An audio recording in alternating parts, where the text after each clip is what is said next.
India's number 1 varicose veins hospitals ఐబీసీను సంప్రదించండి. మీ నొప్పి లేని ప్రయాణాన్ని ప్రారంభించండి.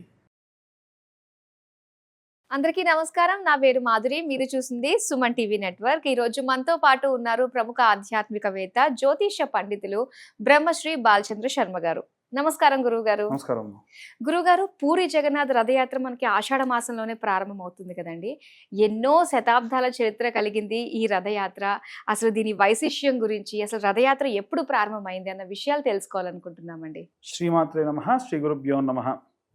మనకి ఈ యొక్క రథయాత్ర యొక్క విశిష్టత ఏమిటి అని అంటే, ఇప్పుడు ప్రారంభమైనటువంటి అసలు దేవాలయం ప్రారంభమైందే కొన్ని శతాబ్దాల క్రిందటిది.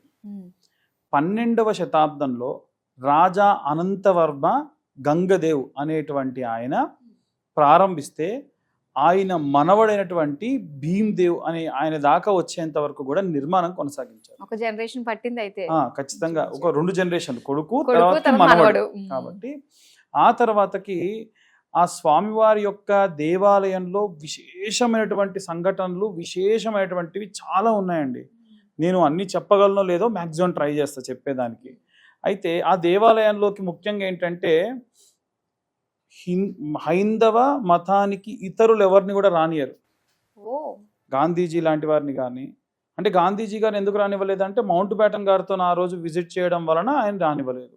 ఇందిరాగాంధీ గారిని కూడా రానివ్వలేదు. ఇది నిజం, యథార్థం. అక్కడ క్లియర్గా మన నోట్ మీద ఎన్ని లాంగ్వేజెస్లో రాసి ఉంటుందో అట్లా క్లియర్గా రాసి ఉంటుంది.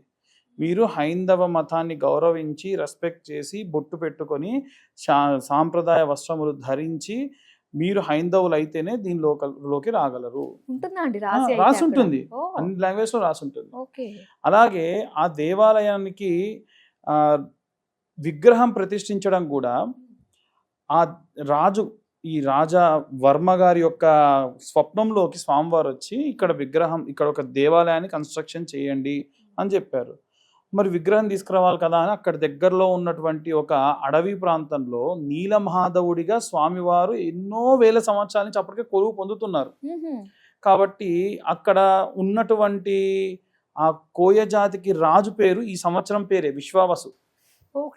కాబట్టి ఆయనని అడ్డుగిచ్చినా సరే పక్కకు జరిపేసి విగ్రహాన్ని తీసుకొస్తే రోధించాడు. మాధవ, నువ్వు లేకుంటే ఎట్లా, నీకు ఇన్నేళ్ల నుంచి సేవ చేశాను, నన్ను వదిలి వెళ్ళిపోతున్నావు అని ఏడిస్తే, తీసుకొచ్చినటువంటి విగ్రహం రాత్రికి రాత్రి మళ్ళీ ఎక్కడుందో అక్కడికి వెళ్ళిపోయింది. అలా వెళ్ళిపోయిన తర్వాతకి స్వామివారు మళ్ళీ స్వప్నంలోకి వచ్చి, నీవు దేవాలయాన్ని కన్స్ట్రక్షన్ చెయ్యి, విగ్రహానికి సంబంధించి ఒక బ్రహ్మ పదార్థ రూపంలో, ఒక దుంగ రూపంలో నేను సముద్రంలో కొట్టుకొని వస్తా, దానిని చెక్కి విగ్రహాన్ని చెయ్యి అని ఒక పెద్ద మొద్దుగా నేను వస్తానని చెప్పారు.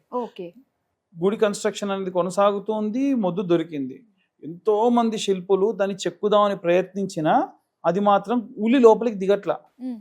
అప్పుడు విశ్వకర్మ, దేవతలందరికీ కూడా శిల్పి ఉంటారు కదా, ఆయన ఒక శిల్పి రూపంలో వచ్చి, నేను స్వామివారి యొక్క రూపాన్ని, అమ్మవారి యొక్క రూపాన్ని చేస్తాను.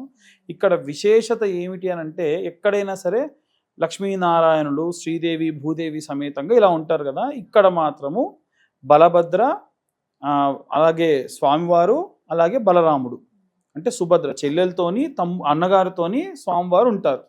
అయితే ఆయన కండిషన్ ఏంటంటే, నాకు ఒక పెద్ద ప్రాసాదం ఇవ్వండి. ప్రాసాదము అని అంటే ఇప్పుడు మన భాషలో చెప్పండి, ఒక బ్యాంకెట్ హాల్ టైప్లో.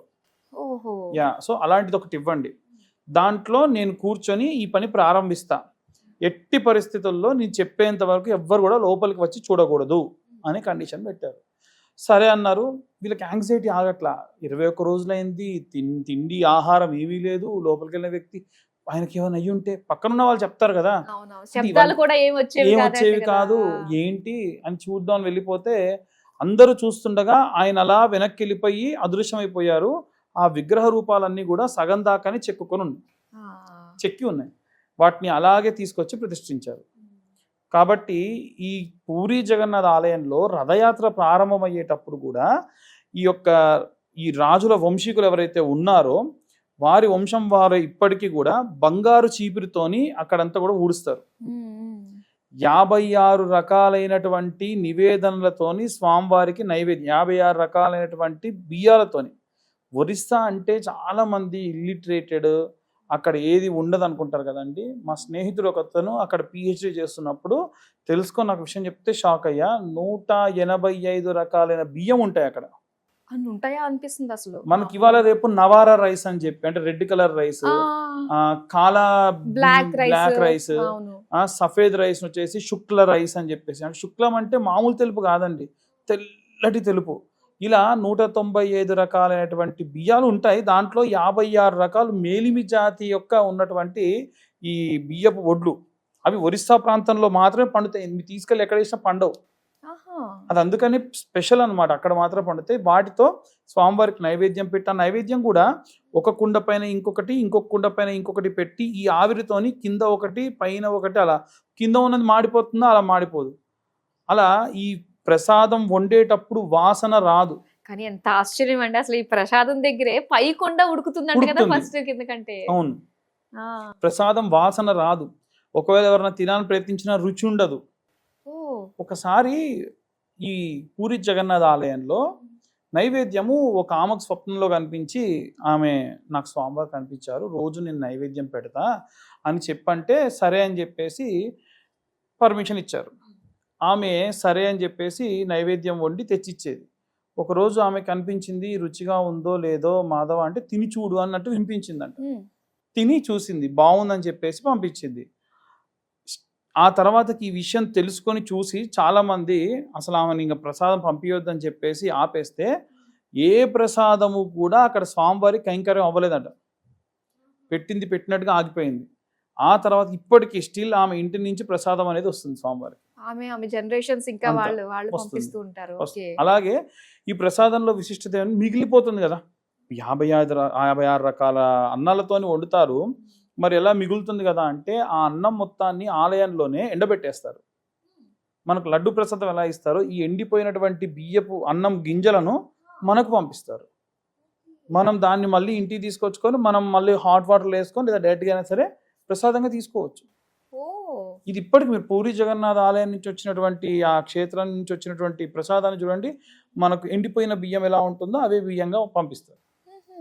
కాబట్టి ఇంకొకటి, మన దేవాలయంలో స్వామివారి గోపురం నీడ కూడా ప్రాపర్గా ఎక్కడ ఒక సన్సెట్కి సన్ రైజ్కి మధ్యలో నీడ పడుతుంది, గోపురాల నీడ పడదు. అలాగే జెండా కూడా, పైన జెండా కూడా ఆపోజిట్ డైరెక్షన్లో ఎగురుతుంది. రోజు కూడా మారుస్తూ ఈ రోజు మార్చేదానికి కూడా గొప్ప చరిత్ర ఉంది. కొన్ని సంవత్సరాల క్రితం విపరీతమైనటువంటి వాతావరణ సమస్యల వల్ల, ఇబ్బందుల వల్ల ఒక రోజు ఆ జెండాని తీసి మార్చలేదట.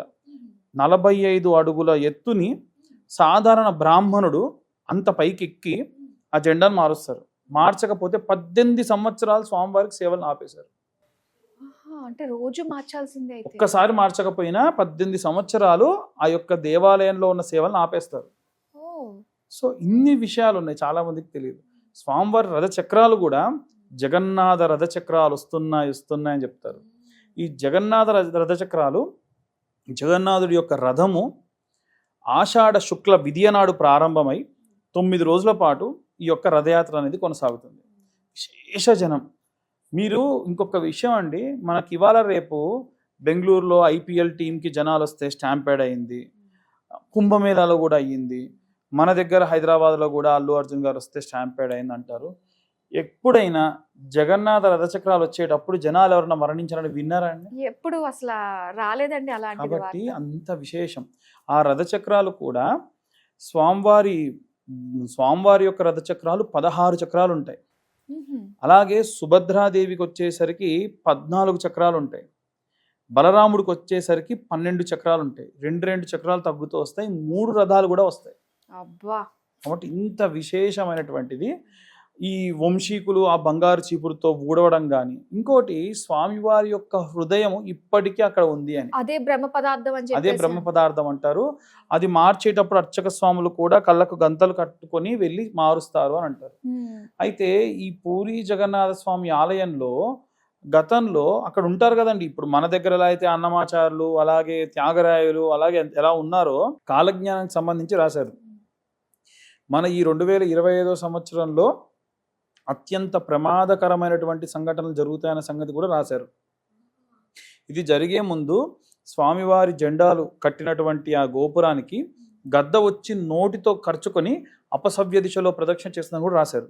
జరిగిందా అది అండి? జరిగింది ఈ సంవత్సరం.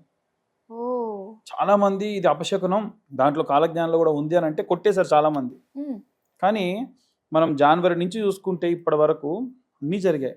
పెహల్గాం దాడి కానివ్వండి, స్టాంప్యాడ్లో జరిగినటువంటివి కానివ్వండి, ఎయిర్ క్రాష్ కానివ్వండి, ట్రైన్ యాక్సిడెంట్ అవ్వడం కానివ్వండి, బ్రిడ్జిలు కూలిపోవడం కానివ్వండి, ఇలాంటివి. కాబట్టి కేవలం అందుకే అంటారు ప్రపంచం అంతా కూడా ఇల్లు అయితే భారతదేశం పూజా గది అని.